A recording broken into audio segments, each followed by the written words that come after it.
रोटी Sunday को थोड़ी है।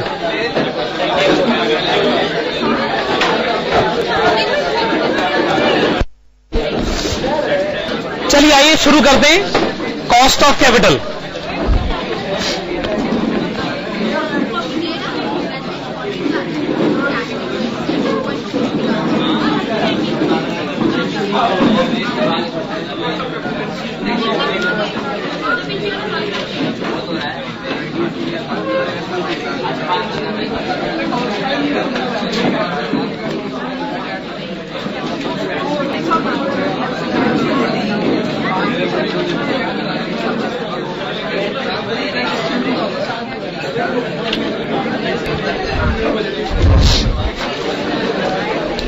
ओके, चलिए आइए शुरू करते हैं meaning of cost of capital.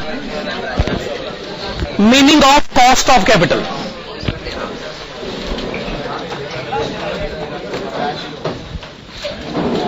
हाँ जी, meaning of cost of capital.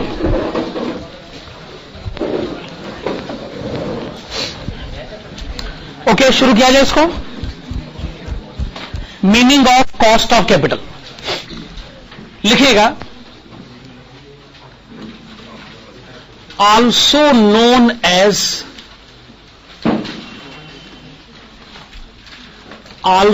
as target rate. लिखिए also known as target rate और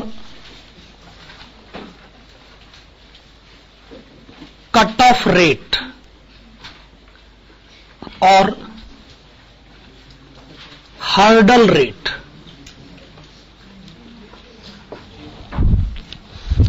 also known as target rate और कट ऑफ रेट और hurdle rate, comma the cost of capital means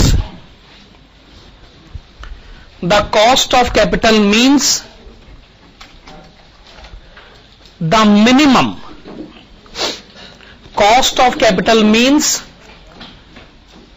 the minimum desired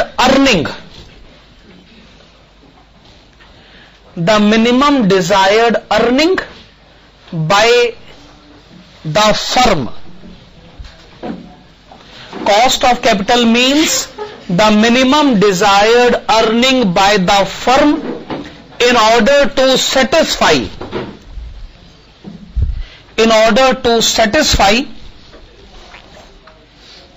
the expectations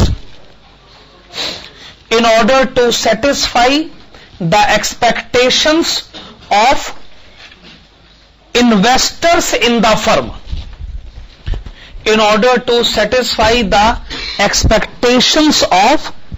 investors in the firm. तो cost of capital का मतलब क्या है? कम से कम कितना कमाया जाए ताकि उन लोगों को खुश किया जा सके जिन्होंने हमारे बिजनेस में पैसे लगा रखे। देखिए, ज्यादा से ज्यादा कमाने की तो कोई लिमिट नहीं होती, लेकिन जिंदा रहने के लिए कम से कम कितना कमाना है, इस मुद्दे पर तो बात कर सकते हैं। अब कुछ ऐसा सोचिए, मान लीजिए एक ऐसी कंपनी है जिसमें 100 रुपए का कैपिटल लगा हुआ है, या यूं कहें 100% कैपिटल लगा हुआ है। हो सकता है आपने कैपिटल का एक हिस्सा इक्विटी शेयर होल्डर से मांगा, एक हिस्सा डिवेंचर होल्डर से और एक हिस्सा प्रेफरेंस शेयर होल्डर से। Quite possible. Equity share holder से हो सकता है आपने 50 रुपए मांगे हो या 50%, डिवेंचर होल्डर से आपने 20 रुपए मांगे हो, प्रेफरेंस शेयर होल्डर से आपने 30 रुपए मांगे हो। तो आपने टोटल कैपिटल को ऐसे अरेंज कर रखा। इक्विटी शेयर होल्डर ने कहा, जी मैंने आपको जो 50 रुपए दे रखे हैं ना, ध्यान से सुने, मैंने आपको जो 50 रुपए दे रखे, तो आप मेरी मिनिमम एक्सपेक्टेशन तो पूरी करोगे ना। मिनिमम एक्सपेक्टेशन मेरी है 20%। मैंने आपको रुपए दे, बदले में मुझे 20% रिटर्न चाहिए। डिवेंचर होल्डर ने कहा कि मेरी एक्सपेक्टेशन है 10%। प्रेफरेंस शेयर होल्डर ने कहा मेरी एक्सपेक्टेशन है 12%।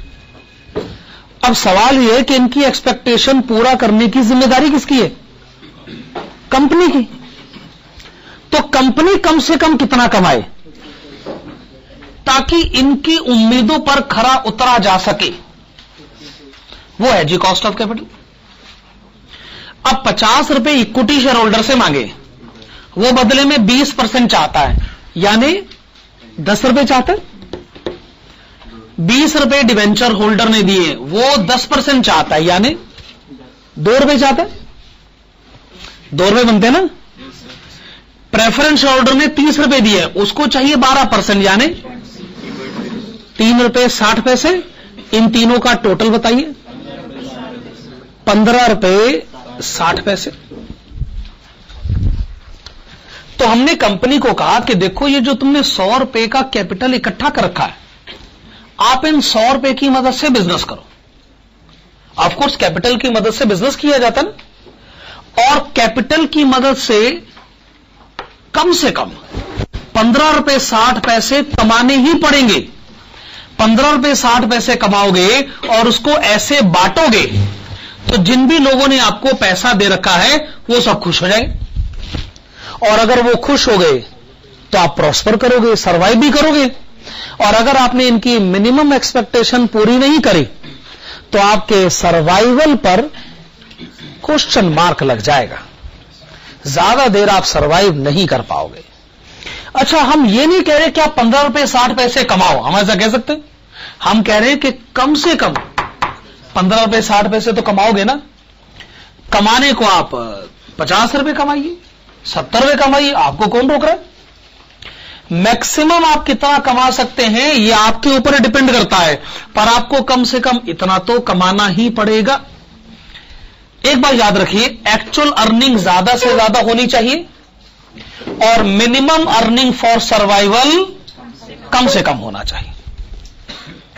अगर एक आदमी ये कहे कि जी मैं महीने के लाख रुपए कमाता हूं पर घर का खर्चा तो 15,000 में चल जाता है, तो मैं बचाता कितना हूं? 85,000। कहता जी अब ना कमाई 1,20,000 रुपए हो गई। हमने कहा बहुत अच्छी बात है। कहता अच्छा घर का खर्चा जो है ना अब वो सिर्फ 10,000 है। हमने कहा ये दूसरी अच्छी बात है। अब आप कितने रुपए बचाते? 1,10,000 रुपए। भाई वो कैसे हो पाया, मैं इस मुद्दे पर बात नहीं कर रहा हूं, पर ये दोनों अच्छी बातें हैं ना। अब एक स्टूडेंट कहता है जी मेरे 75% मार्क्स आते हैं। हमने कहा बहुत अच्छी बात है, 85% आएंगे और भी अच्छी बात होगी। तो अच्छी बात यह है कि नंबर ज्यादा से ज्यादा लाए जाएं। दूसरी अच्छी बात क्या है? दूसरी अच्छी बात क्या है? मिनिमम क्वालिफाइंग मार्क्स कम से कम हो जाए।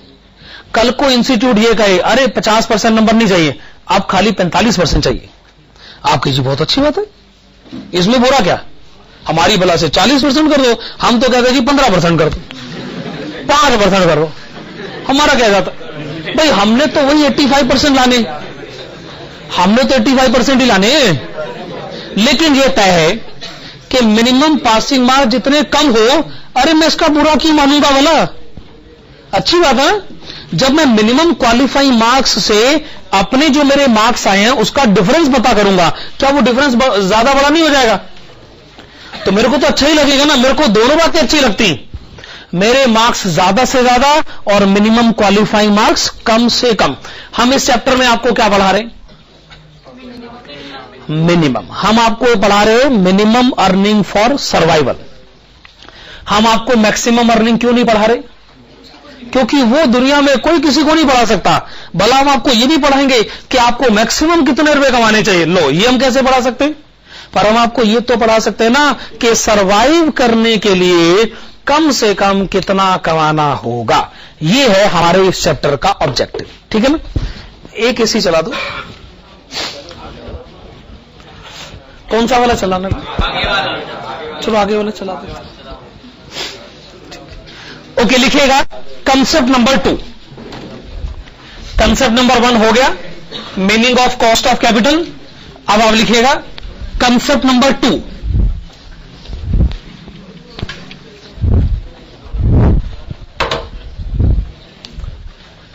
कंसेप्ट नंबर 2 लिखिएगा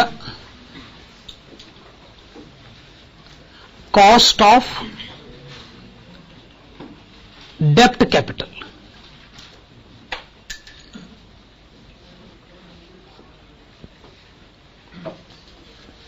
चलिए, आपने लिखा कंसेप्ट नंबर 2 कॉस्ट ऑफ डेप्ट कैपिटल। देखिए, प्राइमरली आज की क्लास में मुझे लगता है कि कॉस्ट ऑफ डेप्ट कैपिटल ही डिस्कस हो पाएगा। कॉस्ट ऑफ डेप्ट कैपिटल का एक्सप्लेनेशन बड़ी देर तक जाता है।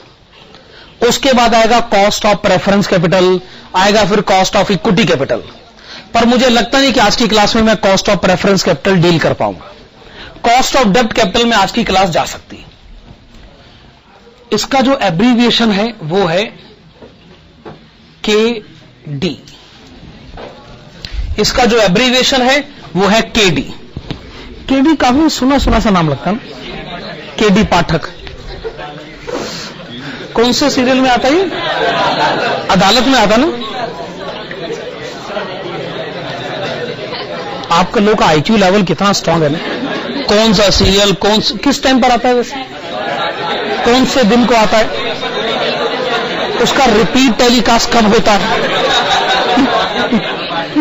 सारी जानकारी हासिल होता है। ऐसे ऐसे करके उंगलियों में जानकारी है सारी। चलिए, लिखिएगा कंसेप्ट नंबर 2 कॉस्ट ऑफ डेब्ट कैपिटल KD। इसमें लिखिएगा सिचुएशन नंबर 1।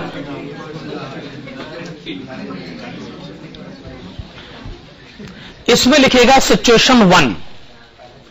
सिचुएशन 1 के ब्रैकेट्स में लिखेगा डेप्ट रिडीमेबल। सिचुएशन नंबर 1 के ब्रैकेट में लिखेगा डेप्ट redeemable in lump some. Dept redeemable in lump sum after fixed period.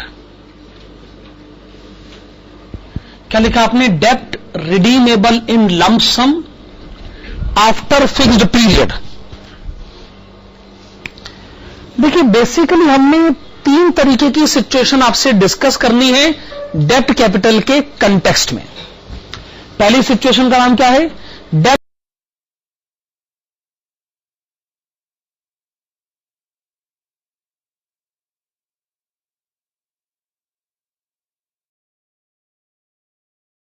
Redeemable in lump sum after fix period.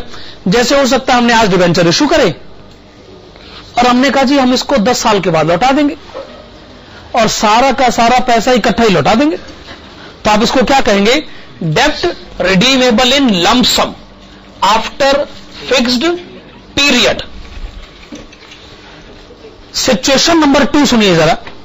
Situation number 2 का मतलब है, जो भी हम बाद में डिस्कस करेंगे, ऐसा डेप्ट जो इंस्टॉलमेंट में रिडीम किया जाएगा। जैसे मैंने किसी से लोन लिया, मैं उसको 5 इक्वल एनुअल इंस्टॉलमेंट में अगर रिडीम करूं तो मैं उसे कहूंगा सिचुएशन नंबर 2, यानी डेप्ट रिडीमेबल इन इंस्टॉलमेंट। एक सिचुएशन नंबर 3 है। सिचुएशन नंबर 3 है इररिडीमेबल डेप्ट। इसका मतलब ऐसा कोई लोन लेना जो जिंदगी भर कभी वापस नहीं किया जाएगा। हां, उसके ऊपर जिंदगी भर इंटरेस्ट जरूर दिया जाएगा पर लोन कभी वापस नहीं किया जाएगा।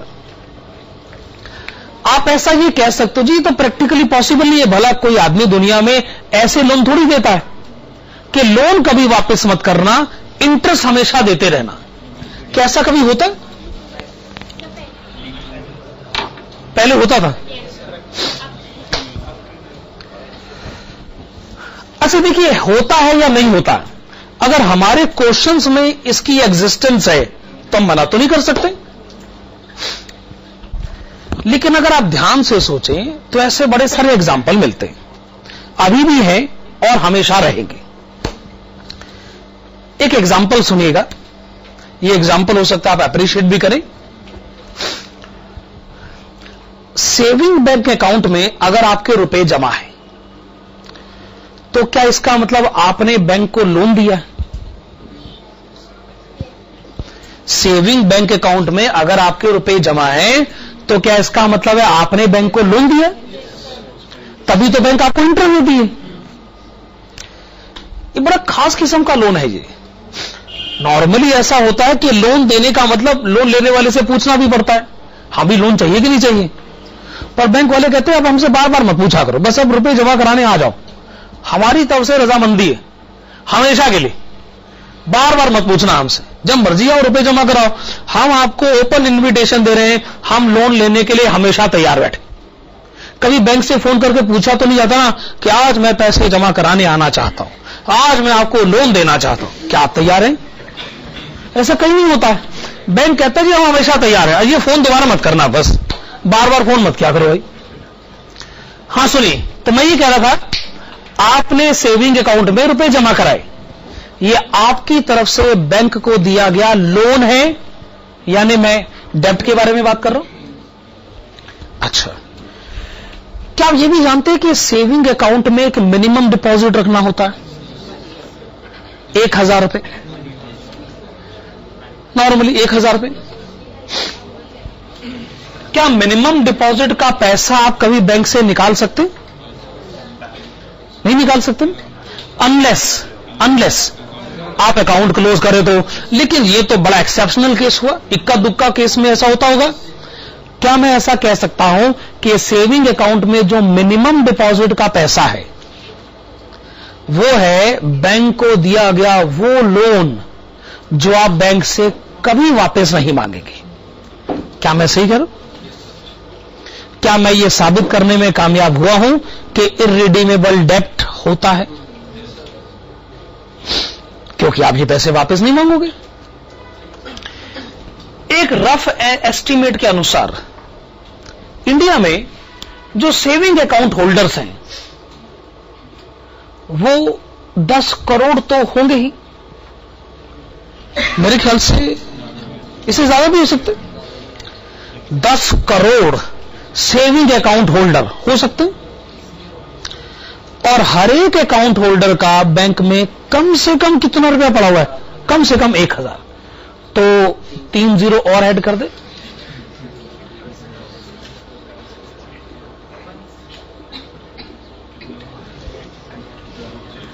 इसका मतलब बैंकों के पास इतना ह्यूज अमाउंट पड़ा है जो बैंक कभी अपने कस्टमर को नहीं लौटाएंगे।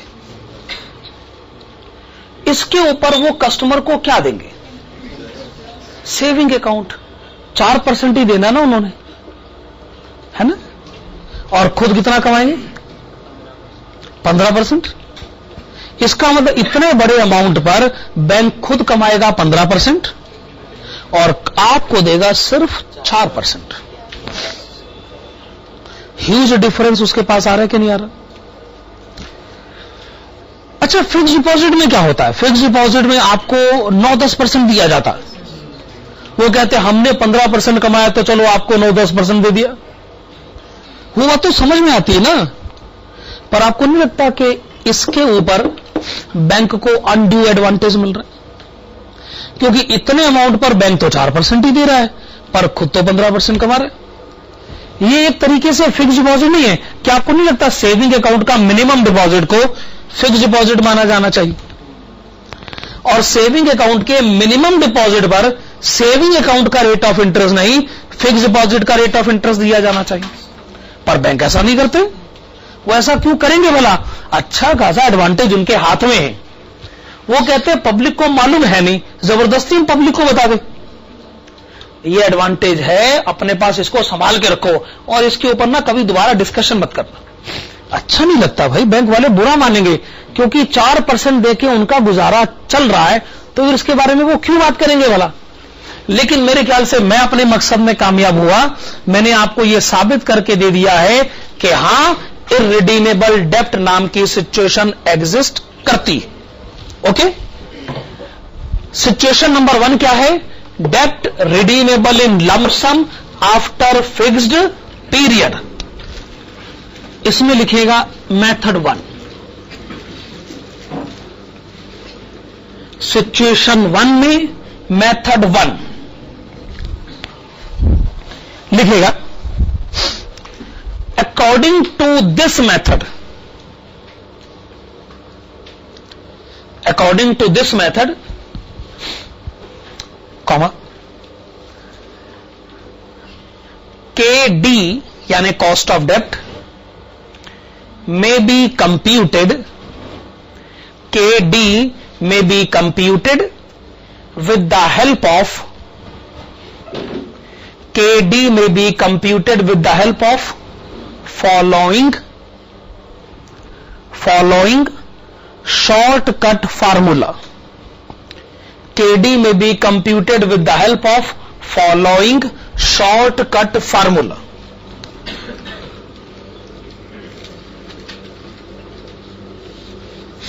फार्मूला लिखिएगा।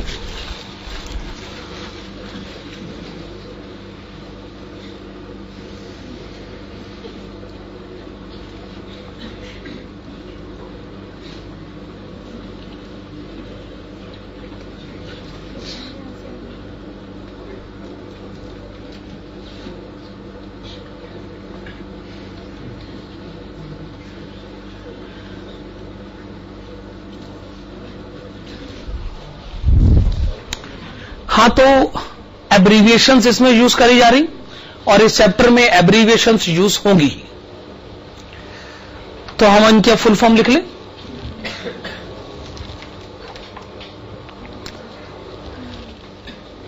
ओके, फार्मूला लिखा आप लोगों ने। I stands for interest. I यानी इंटरेस्ट, लोन है तो हम इंटरेस्ट के बारे में बात करेंगे। T stands for tax rate. T stands for tax rate. N number of years, यानी आप डिवेंचर को कितने साल के बाद रिडीम करोगे। RV redeemable value, RV redeemable value. जैसे अगर आप ये कहते हो कि आज जो 100 रुपए का डिवेंचर इश्यू करा गया है, हम इसको 5 साल बाद रिडीम करेंगे, 10% प्रीमियम पर रिडीम करेंगे, तो आज का 100 रुपए का डिवेंचर 5 साल के बाद कितने रुपए लौटाए जाएंगे? 110 रुपए। हम उसको कहेंगे रिडीमेबल वैल्यू। और एनपी लिखिएगा नेट, एनपी लिखेगा net proceeds.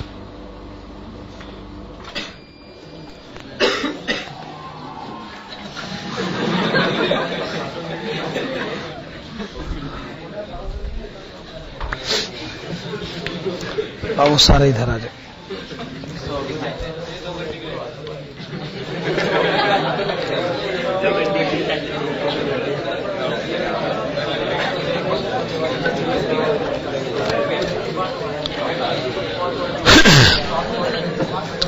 Okay, net proceeds का मतलब क्या है? ये सेस आज जो हमने डिवेंचर इश्यू करा है, तो जी हमको कैश कितना मिला? हो सकता है जब हमने 100 रुपए का डिवेंचर इश्यू करा हो तो हमने उसको 5% डिस्काउंट पर इश्यू करा, तो अपनी जेब में कैश आया कितना है? 95। This is known as net proceed. Net proceed यानी आज हमें कैश मिला कितना है। रिडीमेबल वैल्यू, एक दिन हम कैश वापस करेंगे कितना। एन यानी कितने साल बाद वापस करेंगे। आई यानी इंटरेस्ट और टी यानी टैक्स रेट। फार्मूला आप लोगों ने लिख लिया। फिर आप एक काम करिएगा, आप लिखिएगा एग्जाम्पल।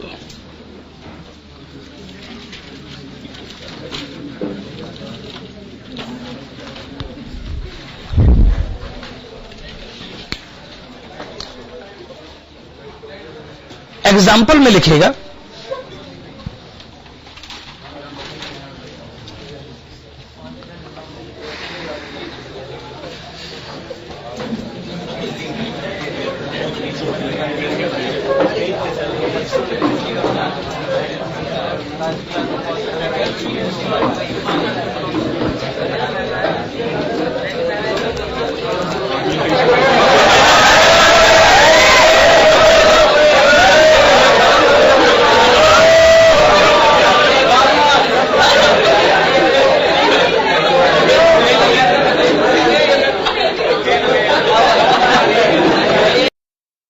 टैक्स सेव किया जा सकता है। 10 रुपए का इंटरेस्ट पे करोगे, ध्यान से सुने, 10 रुपए का इंटरेस्ट दोगे तो टैक्सेबल इनकम 10 रुपए कम हो जाएगी। अगर टैक्सेबल इनकम 10 रुपए कम हो गई तो उसके ऊपर 5 रुपए का टैक्स बचाया जा सकता है। तो टैक्स सेविंग के बाद एक्सपेंडिचर आपको कितना पड़ जाता है? अगर 10 रुपए पे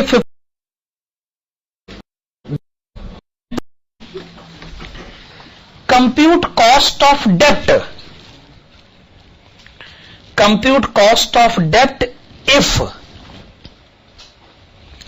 compute cost of debt if interest rate is 10%, if interest rate is 10% and tax rate is 50%, interest rate is 10% and tax rate is 50%. चलो एंटरटेनमेंट पार्ट खत्म हुआ। एग्जाम्पल लिखिएगा। ए company issues a debenture, a company issues a debenture having face value, A company issues a debenture having face value of rupees 100. A company issues a debenture having face value of rupees 100 which is to be redeemed, after 5 years, which is to be redeemed after 5 years at 10% premium, which is to be redeemed after 5 years at 10% premium. आगे लिखिएगा। Compute cost of डेप्ट, compute cost of डेप्ट if, compute cost of डेप्ट if interest rate is 10%, if interest rate is 10% and tax rate is 50%, interest rate is 10% and tax rate is 50%. अब ये example आपके सामने है और हमें कहा गया कि हम कॉस्ट ऑफ डेप्ट कैलकुलेट करें, तो आप इसका आंसर दीजिए और आप कॉस्ट ऑफ डेप्ट में इस फार्मूले को पहले लिखिए। आप इस फार्मूले को लिखिए।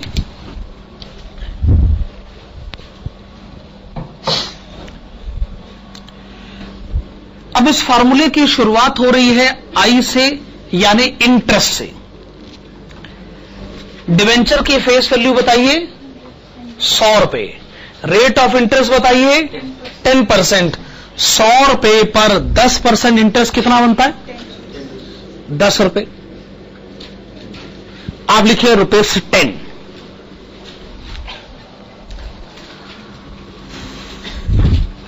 एक बार फिर से, आप 10 रुपए का इंटरेस्ट देते, तो मैंने पहले लिख लिया कि आप 10 रुपए का इंटरेस्ट देते। आप भले ही 10 रुपए का इंटरेस्ट देते हैं पर आपको खर्चा 10 रुपए नहीं पड़ता। टैक्स का रेट कितना है? 50%।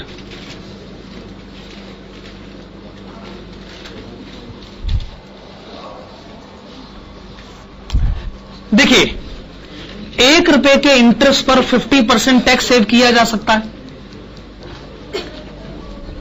10 रुपए का इंटरेस्ट पे करोगे, ध्यान से सुने, 10 रुपए का इंटरेस्ट दोगे तो टैक्सेबल इनकम 10 रुपए कम हो जाएगी। अगर टैक्सेबल इनकम 10 रुपए कम हो गई तो उसके ऊपर 5 रुपए का टैक्स बचाया जा सकता है। तो टैक्स सेविंग के बाद एक्सपेंडिचर आपको कितना पड़ जाता है?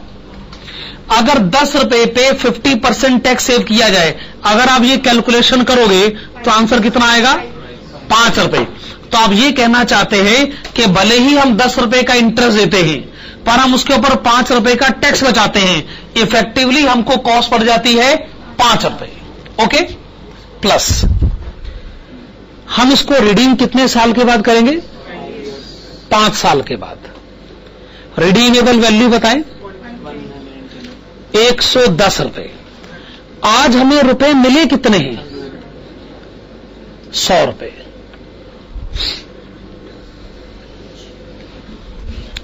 Divided by 110 plus 100 divided by 2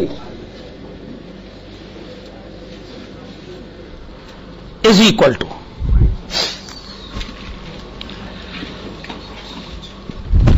अच्छा पहले आप इसको सॉल्व करिए। ये आया 5 रुपए,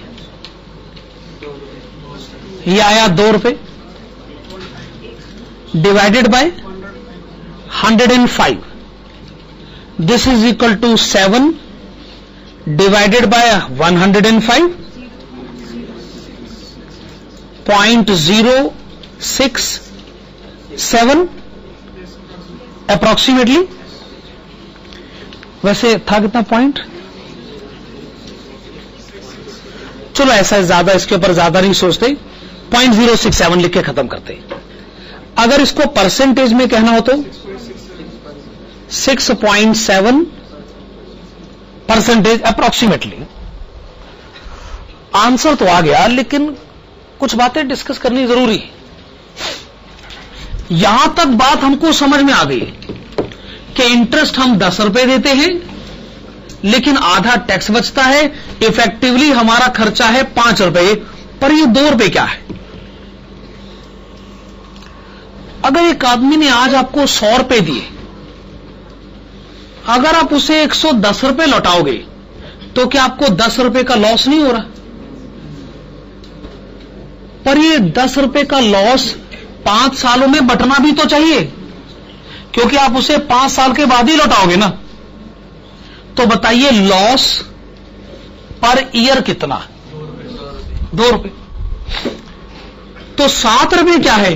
अल्टीमेटली जो कॉस्ट आपको पड़ गई, 10 रुपए का इंटरेस्ट देंगे, आधा टैक्स बचाएंगे, और आज के 100 रुपए को चूंकि एक बार 110 रुपए पे लौटाना है तो पर ईयर लॉस हो गया 2 रुपए। तो क्या मैं ये कह सकता हूं अल्टीमेटली आपको एक्सपेंडिचर बियर करना पड़ेगा 7 रुपए? क्या एक्सप्लेनेशन वैलिड है? अब है डिनोमिनेटर 105 रुपए। अगर कोई आपको 100 रुपए दे इस शर्त पर कि आपको कभी 110 लौटाने हैं, तो क्या इसका मतलब यह है कि आप उस आदमी के ऑन एन एवरेज 105 रुपए इस्तेमाल करते? क्या ये मेरी स्टेटमेंट आपको समझ में आ रही? अगर कोई आदमी आपको 100 रुपए दे, आप उसे कभी 110 लौटाओगे, तो क्या इसका मतलब यह है कि आप उसके 105 रुपए इस्तेमाल करते? अगर आप इस पर हां नहीं कहोगे तो इसका मतलब कंसेप्ट समझ में नहीं आया। जबकि असल में मैं ये कह रहा हूं कि आप एक आदमी के ऑन एन एवरेज 105 रुपए इस्तेमाल करते और उस पर आपको खर्चा हर साल 7 रुपए सहन करना पड़ता है, तो किसी के 105 रुपए इस्तेमाल करके 7 रुपए का खर्चा सहन करना पड़ता है, यानी खर्चा है 6.7%। पर बात समझ में नहीं आ रही है, हम किसी आदमी के 105 रुपए का इस्तेमाल कर रहे हैं, उसने तो हमें 100 रुपए दिए थे, माना हम उसे 110 लौटाएंगे, पर इससे यह कैसे साबित होता है कि हम उसके 105 रुपए इस्तेमाल करते हैं? दोबारा होता है?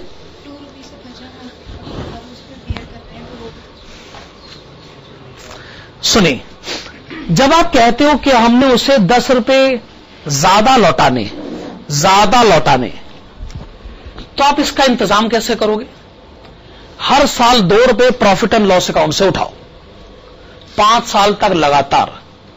हर साल अगर 2 रुपए उठाए जाए 5 साल तक लगातार, तो क्या इससे 10 रुपए का इंतजाम हो जाएगा? टैक्स के बारे में बात नहीं कर रहा हूं। अब आप सोचिए, एक साल खत्म हुआ, हमने प्रॉफिट एंड लॉस अकाउंट को कहा कि भाई साहब 2 रुपए देना। उसने पूछा क्या करोगे? हमने कहा वो डिवेंचर होल्डर को ना एक्स्ट्रा पैसे देने। तो उसने कहा ठीक है ले जाओ, ये 2 रुपए आपके हो गए। अच्छा, मैंने प्रॉफिट एंड लॉस अकाउंट से 2 रुपए ले लिए और मैंने अपनी जेब में रख ली। इधर डिवेंचर होल्डर खड़ा है, कहते भाई साहब ये क्या हो रहा है? आपने अभी भी उसको कहा कि 2 रुपए दो ताकि आप उससे लेकर मुझे दो, पर आपने मुझे तो दिए नहीं। तो हमने उसको क्या कहा, दे देंगे, जल्दी किस बात की, हम आपको कब देंगे? 5 साल के बाद। यानी आप हर साल प्रॉफिट एंड लॉस अकाउंट से 2 रुपए उठाओगे, ये कहकर उठाओगे कि उसे देने, पर उसे दोगे नहीं। ये बताओ, आपने उस आदमी के दूसरे साल कितने रुपए इस्तेमाल करे? 102 रुपए। 100 रुपए तो उसी ने दिए थे आपको, 2 रुपए आपने प्रॉफिट एंड लॉस अकाउंट से उठाए पर उसे दिए नहीं। तो क्या अब आपके पास उसके 102 रुपए नहीं है? उसके अगले साल आपके पास कितने रुपए हैं? 104। उसके अगले साल 106, उसके अगले साल 108। तो आप इस आदमी के कितने रुपए इस्तेमाल करते हैं? कहिए पहले साल 100 रुपए, दूसरे साल 102, 104, 106, 108 और एकदम आखिर में लौटाओगे 110। पर हमने कहा देखो जी, हम आपसे एक एक साल का हिसाब नहीं ले रहे, इतनी लंबी चौड़ी कहानी मत सुनाओ, एक आंसर दो, आप इस आदमी के कितने रुपए इस्तेमाल करते हैं? हमने कहा ठीक है भाई, अब एवरेज ही आपको सुनना है तो फिर आप एवरेज सुन लो, 105 रुपए। यानी आधा समय ऐसा होता है 105 से ज्यादा इस्तेमाल होते हैं और आधा समय ऐसा होता है 105 से कम इस्तेमाल होते हैं। इसे कम से कम एक एवरेज फिगर तो माना जा सकता है। तो हम एक आदमी के ऑन एन एवरेज 105 रुपए इस्तेमाल करते हैं, हमें हर साल खर्चा 7 रुपए पड़ जाता है, तो खर्चा परसेंटेज में कहें तो 6.7%। ये है मेथड 1, यानी कॉस्ट ऑफ डेब्ट कैलकुलेट करने का शॉर्टकट फार्मूला। लिखेगा method 2।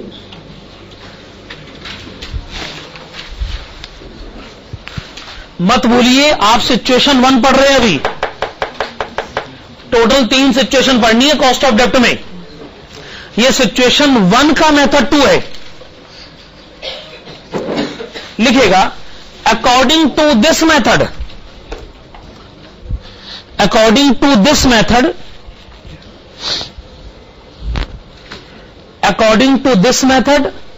cost of debt may be computed. According to this method, cost of debt may be computed with the help of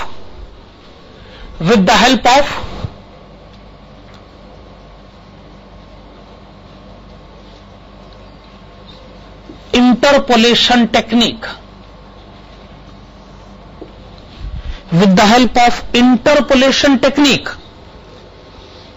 With the help of interpolation technique, which is similar to the concept of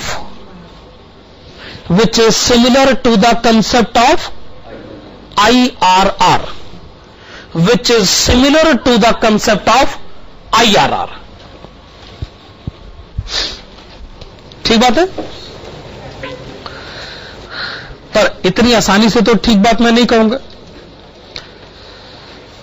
अच्छा, अभी हमने ये एक example solve किया shortcut फार्मूले से। क्या इसी सिचुएशन को अब हम मेथड 2 के हिसाब से सॉल्व करके बताएं? लिखिएगा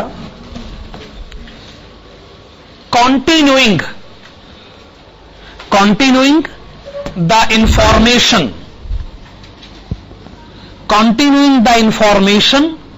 given in previous example. Continuing the information given in previous example, comma, let us compute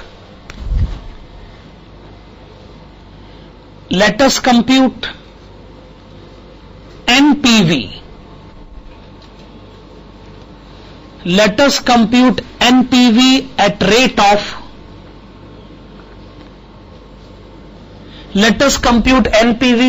of 6% and 8% in the following manner.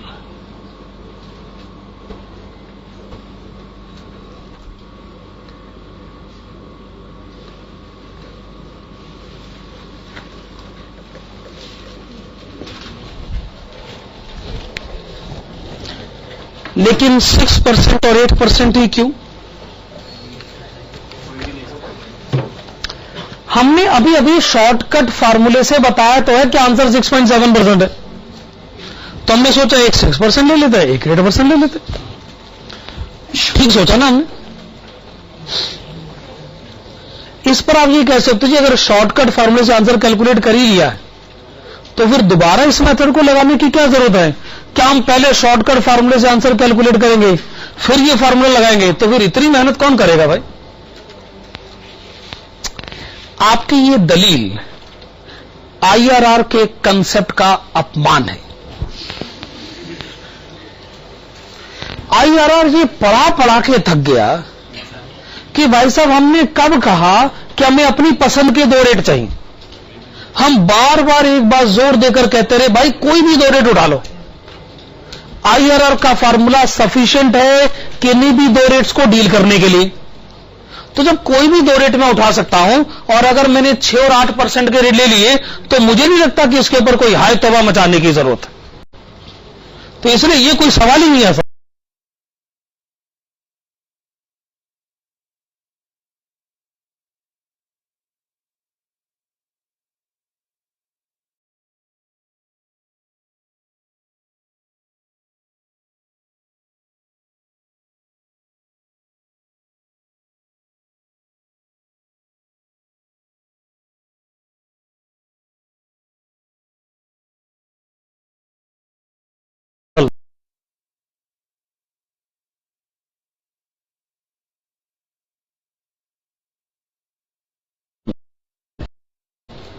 Concept clear कर ले हैं तो 6 और 8% का रेट ले लिया तो ये कोई बहुत बड़ा मैटर नहीं।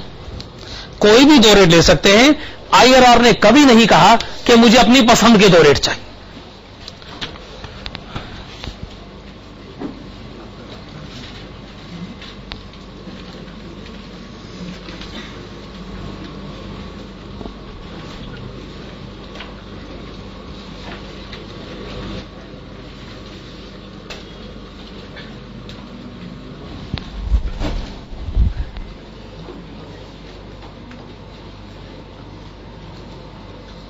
चलिए आपने लिखा ईयर 1 2 3 4 5 6% के प्रेजेंट वैल्यू फैक्टर बताएंगे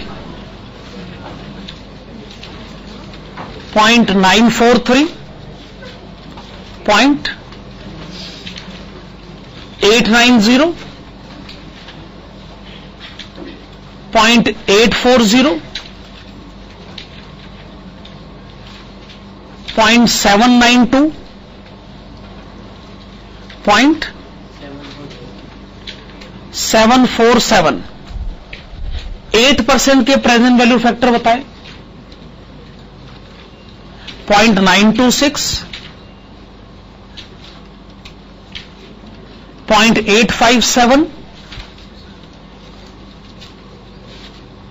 0.794 0.735 और लास्ट में 0.681 0.681।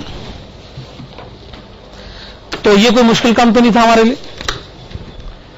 चलिए आइए अब हम कैश आउटफ्लोज के बारे में बात करें। देखो कैपिटल बस्टिंग के चैप्टर में क्या होता था कि शुरू में पैसा जाता था बाद में आता था, लेकिन अब तो आपने डिवेंचर इशू कर दिया, तो डिवेंचर इशू करोगे तो शुरू में पैसा आएगा और बाद में पैसा जाएगा। इसका मतलब पैसे के आने और जाने के पैटर्न में फर्क आ गया ना। आने के पैटर्न में तो फर्क आया, कंसेप्ट में फर्क थोड़ी आ गया भाई। कंसेप्ट तो अभी भी वहीं का वही है, बस जाने और आने के पैटर्न में फर्क आ गया। डिवेंचर है 100 रुपए का। जब 1 साल बीतेगा तो आप इसके ऊपर इंटरेस्ट देंगे 10% यानी 10 रुपए। 100 रुपए का डिवेंचर, 10% इंटरेस्ट यानी 10 रुपए। लेकिन इसके ऊपर हम 50% टैक्स सेव करेंगे। इफेक्टिवली सोचा जाए तो हम पेमेंट कितनी करेंगे? 5 रुपए। इफेक्टिवली सोचा जाए तो हम पेमेंट करेंगे 5 रुपए। दूसरे साल के आखिर में हम फिर 10 रुपए का इंटरेस्ट पे करेंगे, फिर हम 50% टैक्स सेव करेंगे। इफेक्टिवली पेमेंट हम करेंगे 5 रुपए। तीसरे साल के आखिर में भी ऐसा ही होगा।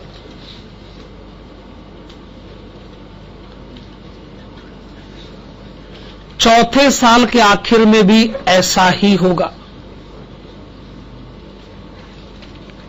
पांचवें साल में भी ऐसा ही होगा। लेकिन पांचवें साल के आखिर में हम डिबेंचर रिडीम करेंगे, वो भी 10% प्रीमियम पर। डिबेंचर तो हमने 100 रुपए का इश्यू किया था, पांचवें साल के आखिर में हम कितने रुपए लौटाएंगे? 110 रुपए। तो पांचवें साल में पेमेंट कितनी हो गई? 115 रुपए। ठीक है। क्या मुझे बता सकते हैं 5 साल में पेमेंट का टोटल कितना? 135 रुपए। पर यह सिर्फ कहने की बात है। ये 135 रुपए की पेमेंट फ्यूचर में होगी, टुकड़ों में होगी। फ्यूचर में होने वाली पेमेंट की तो जी प्रेजेंट वैल्यू निकाली जाएगी। तो आप क्या करिए, ये जो कैश आउटफ्लोज है ना, हर एक को उसके प्रेजेंट वैल्यू फैक्टर से मल्टीप्लाई करके आप मुझे टोटल बताइए। तो 6% के रेट पर आपने बताया 103.23 और 8% के रेट पर बताइए 94.875। ठीक है। इसका मतलब हम ये मानने को तैयार ही नहीं है कि हम पेमेंट 135 करते हैं। हम कहते हैं जी पेमेंट होती है 6% के रेट पर 103.23 और 8% के रेट पर 94.875। ठीक है। अच्छा, नेक्स्ट लाइन में लिखिएगा इनिशियल कैश इनफ्लो।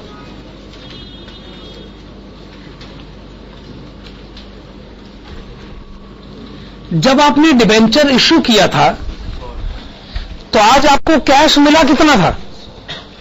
जब आपने डिबेंचर इश्यू किया था तो आज आपको कैश मिला कितना था? 100 रुपए।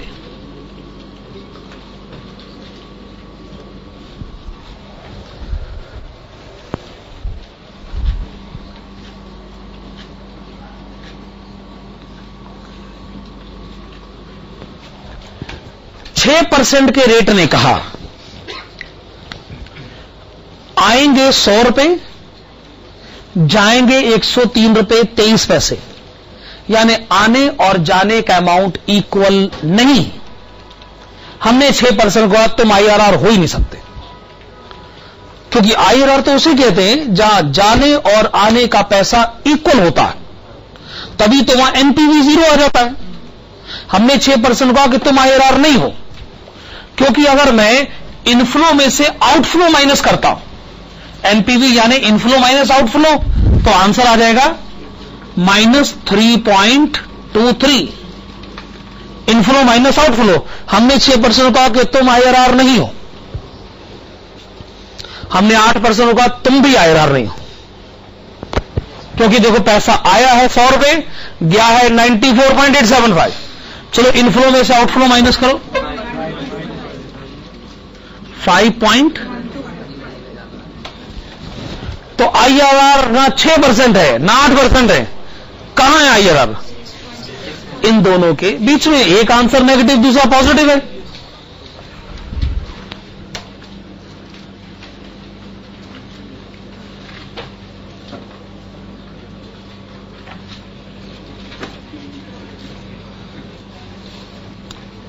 बेसिकली हमें इंटरपोलेशन टेक्निक अडॉप्ट करनी है।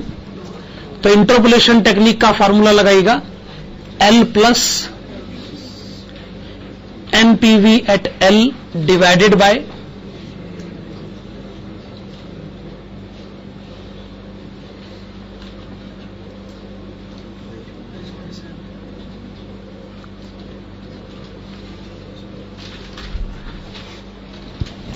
तो फार्मूला लिखा आप लोगों ने।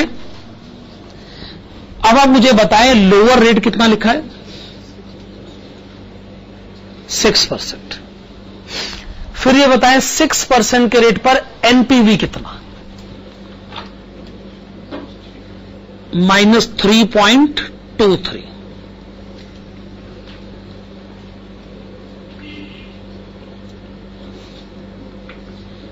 इसमें से आप माइनस करें हायर रेट का एनपीवी 5.125,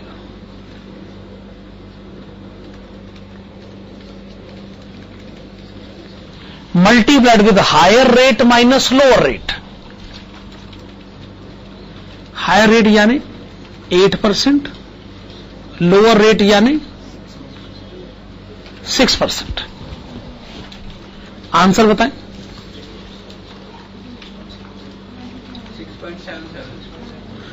अप्रोक्सीमेटली वही आंसर आ गया ना जो आंसर आपका मेथड 1 में भी आया हुआ था, 6.7%।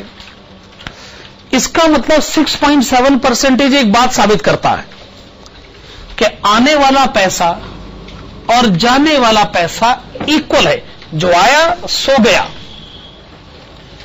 तो आपको कम से कम कितना कमाना पड़ेगा ताकि आने और जाने के पैसे को इक्वल साबित किया जा सके? 6.7%। आप इस समय क्या पढ़ रहे हैं? कॉस्ट ऑफ डेप्ट। उसमें सिचुएशन नंबर 1, उसमें मेथड नंबर 2। सिचुएशन नंबर 1 का नाम बताइए। डेप्ट redeemable in lump sum after fixed period. उसका आंसर 2 तरीकों से निकाला जाता है। लिखेगा सिचुएशन नंबर 2। सिचुएशन नंबर 2 के ब्रैकेट्स में लिखेगा डेप्ट redeemable in instalments. Situation number 2 brackets में लिखेगा डेप्ट redeemable in installments.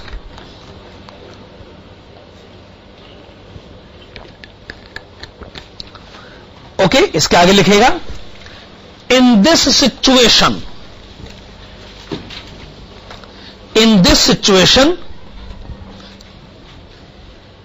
There is no shortcut formula.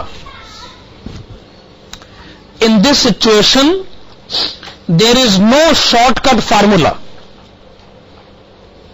There is no shortcut formula and cost of debt can be computed. There is no shortcut formula and cost of debt can be computed only with the help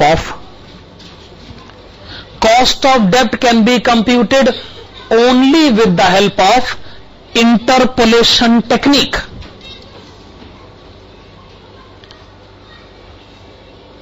तो ये जो situation हम आपसे discuss करने जा रहे हैं, इसमें सिर्फ इंटरपोलेशन टेक्निक ही आपके काम आ सकती है। शॉर्टकट फार्मूला हमारे पास है ही नहीं। लिखिएगा एग्जाम्पल। एग्जाम्पल में लिखेगा a company issues a debenture. A company issues a debenture having face value of ₹100, having face value of ₹100, which is to be redeemed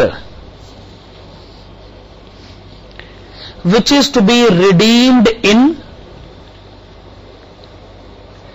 5 equal annual installments. Which is to be redeemed in 5 equal annual installments.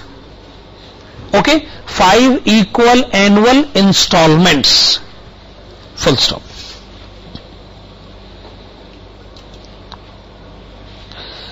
Calculate cost of डेप्ट if, calculate cost of debt if interest rate is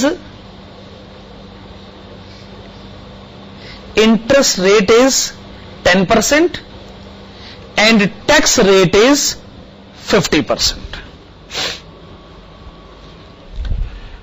हाँ जी, तो मैं आपको बता चुका हूं कि सिर्फ इंटरपोलेशन टेक्निक ही आपके काम आएगी। आंसर लिखना शुरू करें। Let us compute NPV, let us compute NPV at rate of 6% and 8%. At rate of 6% and 8% in the following manner. अब मैंने 6 और 8% ले लिया, मैं कोई भी तो रेट ले सकता हूं, तो मैं 6 और 8% भी ले सकता हूं, ये तो कोई मैटर ही नहीं है ना असल। तो आप बनाइएगा परफॉर्मा फिर से।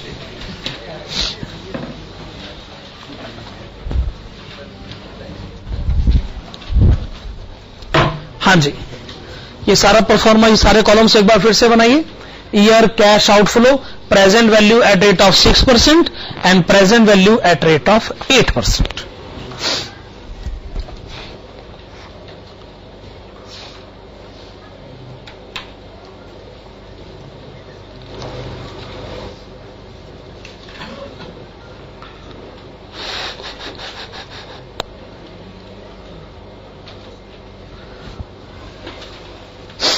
ओके, शुरू किया जाए।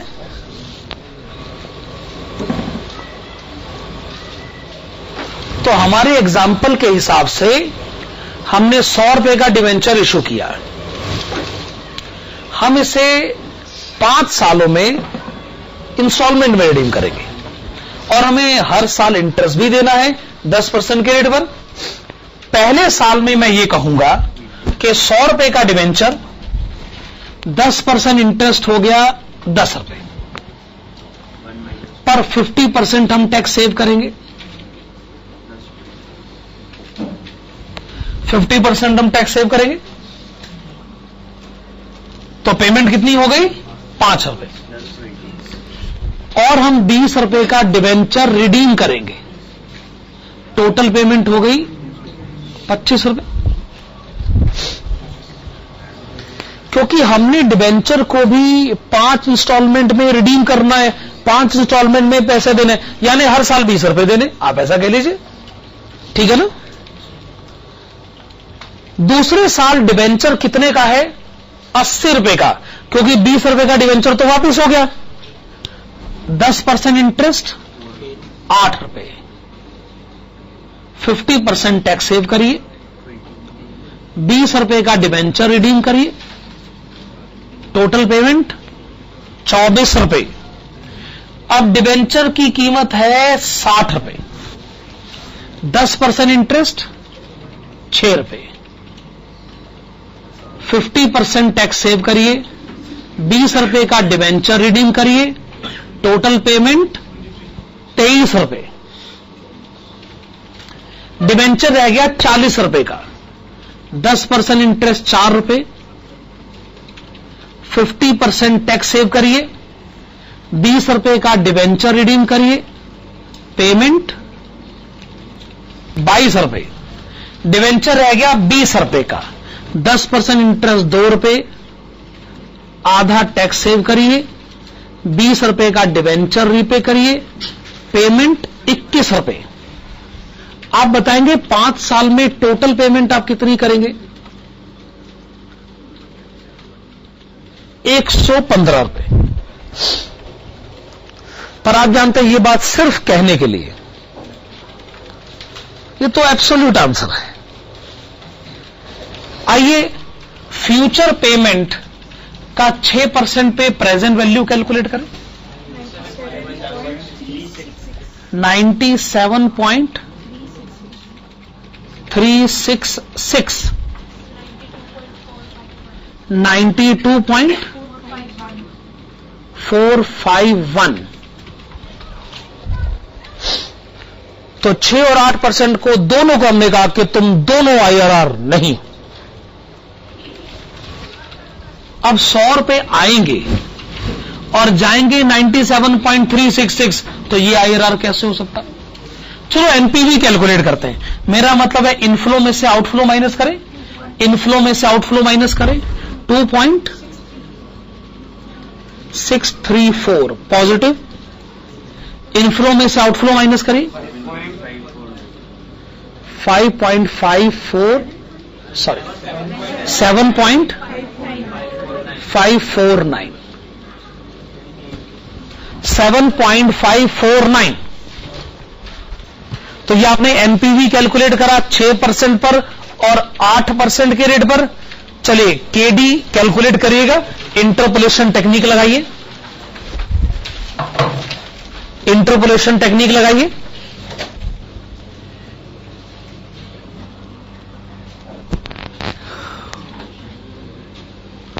लोअर रेट आपको कितना दे रखा है? 6%। 6% पर एनपीवी कितना है? 2.634।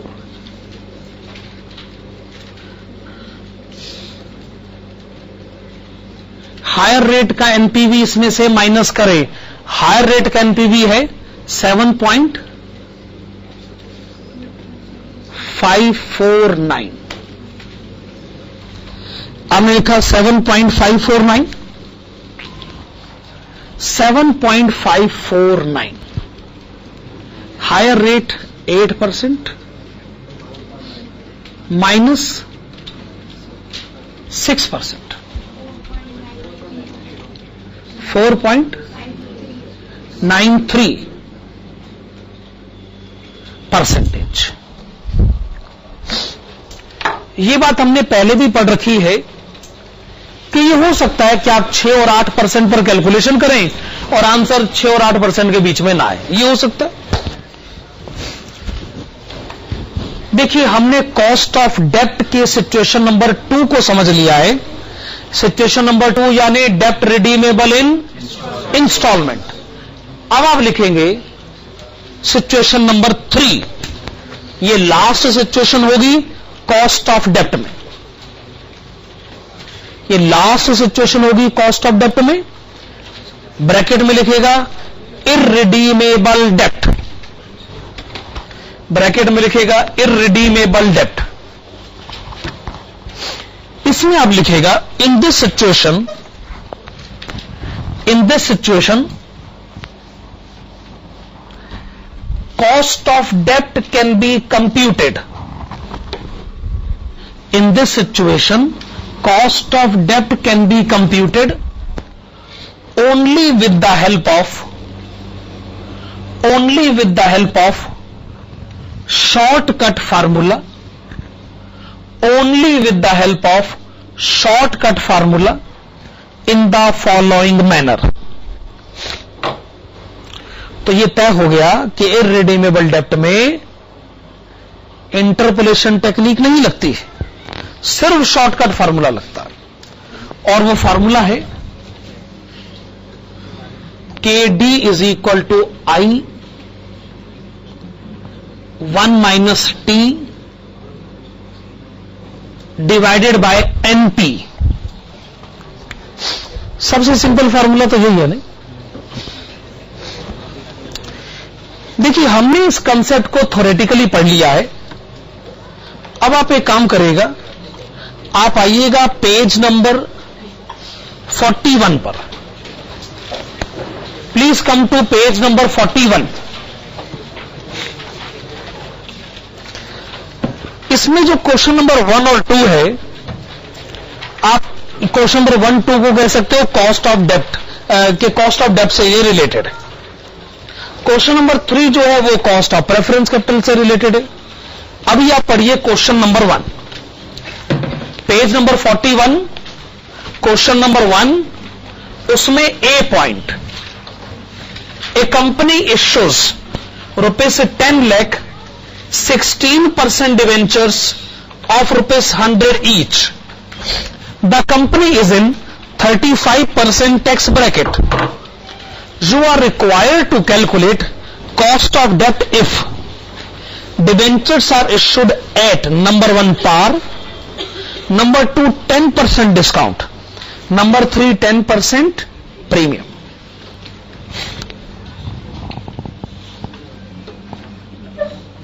तो आप कुछ ऐसे आंसर लिखेगा,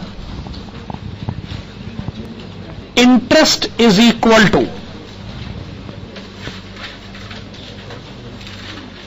16% ऑफ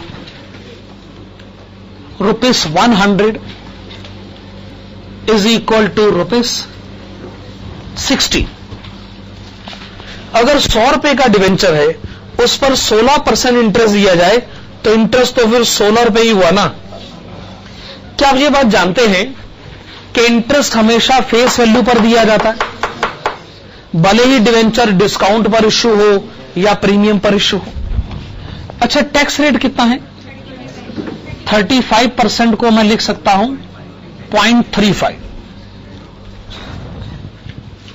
इसमें नंबर 1, अभी हम ए पॉइंट का आंसर दे रहे हैं, उसमें नंबर 1 क्या है?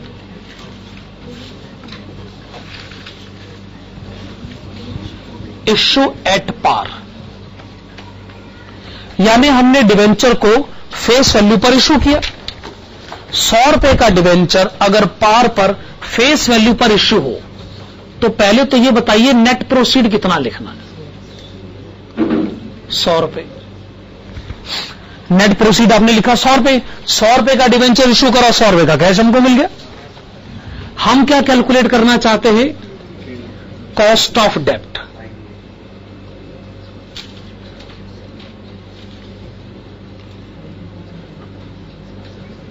तो आप फार्मूला लिखेगा I1 - T divided by NP. अगर क्वेश्चन में कुछ ना लिखा हो तो आप रिडीमेबल मानेंगे कि इररिडीमेबल? आप रिडीमेबल मान के देख लीजिए. रिडीमेबल मानोगे तो और सवाल उठेंगे. अच्छा बताओ कितने साल बाद रिडीम करना है, कैसे रिडीम करना है? जब सवाल कुछ कह ही नहीं रहा तो आप कहां असम्पशन लेते फिरोगे भाई? तो इररिडीमेबल मानना सेफ ऑप्शन नहीं है. हां, तो आपने इंटरेस्ट कितना पे करना है? ये रहा 16 रुपए. टैक्स का रेट 35%. नेट प्रोसीड 100 रुपए. आंसर देने में जल्दबाजी मत करिएगा, क्योंकि हम इसको समझना भी चाहते हैं. असल 16/100 is it 0.16? 16/100 is it 0.16 और 0.16 यानी 16%. 16/100 is 0.16, that is 16%, multiplied with 1 minus 0.35. What is the answer? 10.4%. देखिए, ये बात हमें मालूम है कि आप 16% इंटरेस्ट दे रहे हैं, ये तो हमें मालूम है. पर 16% इंटरेस्ट के बावजूद 35% टैक्स भी तो बचता है. अगर एक कंपनी 16% इंटरेस्ट दे पर उस पर 35% टैक्स बचाए तो बताइए कॉस्ट कितने परसेंटेज पड़ गया? 10.4%. क्या ये बात सही? अब आप लिखेगा नंबर 2. नंबर 2 क्या लिखा हुआ है? Issue at 10% discount.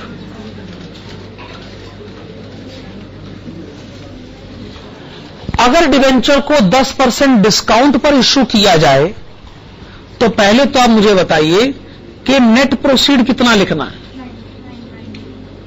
₹90, 90 रुपए। फिर आप लिखिएगा KD is equal to I 1 minus T divided by NP is equal to 16 1 minus 0.35 divided by 90। मैं फिर कहूंगा, आंसर देने की कोई जल्दबाजी नहीं। डिबेंचर होल्डर ने आपको 90 रुपए दिए, आप हर साल 16 रुपए का इंटरेस्ट देंगे। ये कौन से मैथमेटिक्स में कैलकुलेट हुआ है कि ये आंसर 16% है? हमें तो ये समझ ही नहीं आता। एक आदमी अगर मुझे 90 रुपए दे, मैं उसको 16 रुपए का इंटरेस्ट दूं, क्या ये 16% होता? तो आप बताइए 16 रुपए 90 रुपए का कितना परसेंटेज होता है?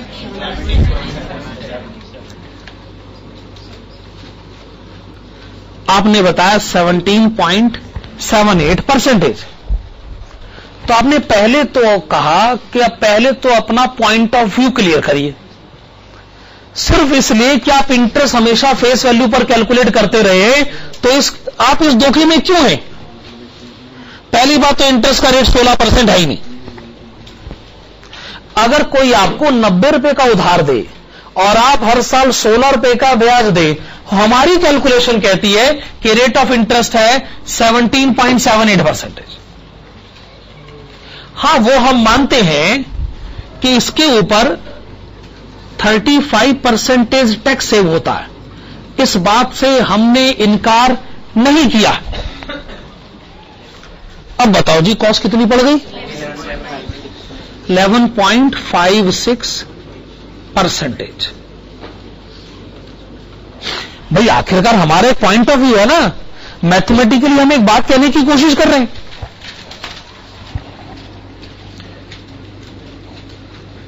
नंबर 3 लिखिएगा, इश्यू एट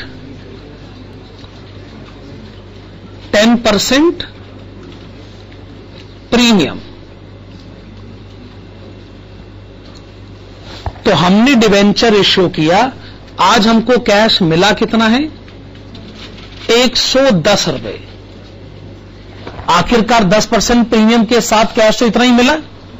तो एक बार फिर से लिखा जाए, KD is equal to interest 1 minus tax rate divided by net proceed. Interest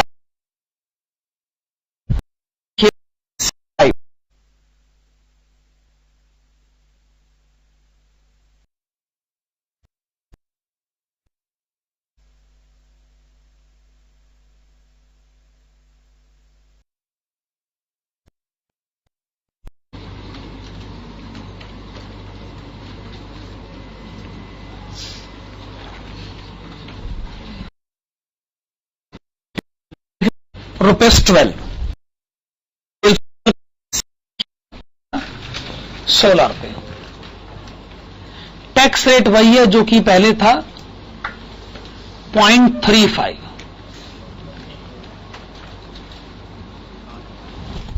question interest और टैक्स रेट में बदलाव नहीं कर रहा, सिर्फ ये कह रहा है कि आपने डिबेंचर इश्यू करा है पार पर आपने जब डिबेंचर इश्यू करा तो आपने 2% की ब्रोकरेज दिए।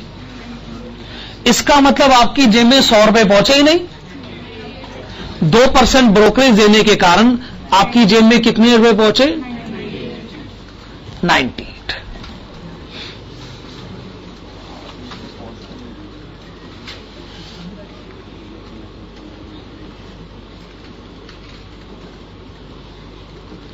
इंटरेस्ट लिखिए 16, टैक्स रेट लिखिए 35%, नेट प्रोसीड्स लिखिए 98। आप सीधा आंसर बता दें। मेरे ख्याल से आपका आंसर आ रहा है 0.1061, जिसको कि आप लिखना चाहेंगे 10.61%।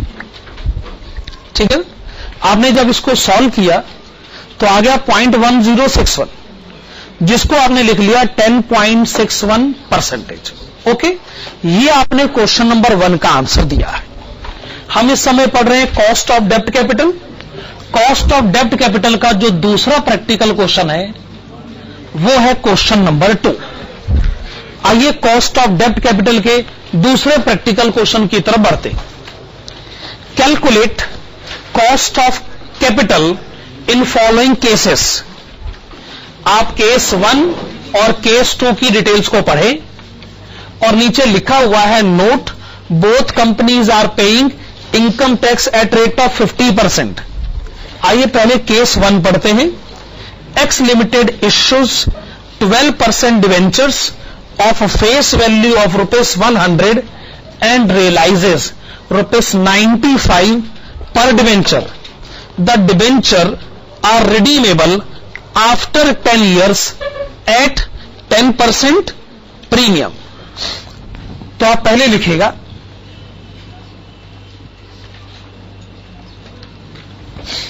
इंटरेस्ट आई, 100 रुपए का डिवेंचर है, 12% रेट ऑफ इंटरेस्ट है। Amount of interest ₹12।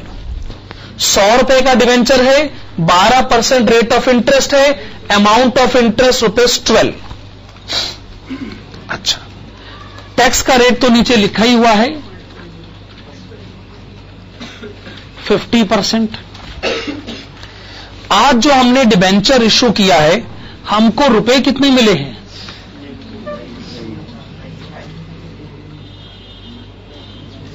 ₹95। हम इसे 10 साल के बाद रिडीम करेंगे। n = 10। जब हम रिडीम करेंगे तो हम कितने रुपए वापस लौटाएंगे? 110 रुपए। ये सारी बातें आपने लिख ली। चलिए केडी कैलकुलेट करने का शॉर्टकट फार्मूला लिखेगा।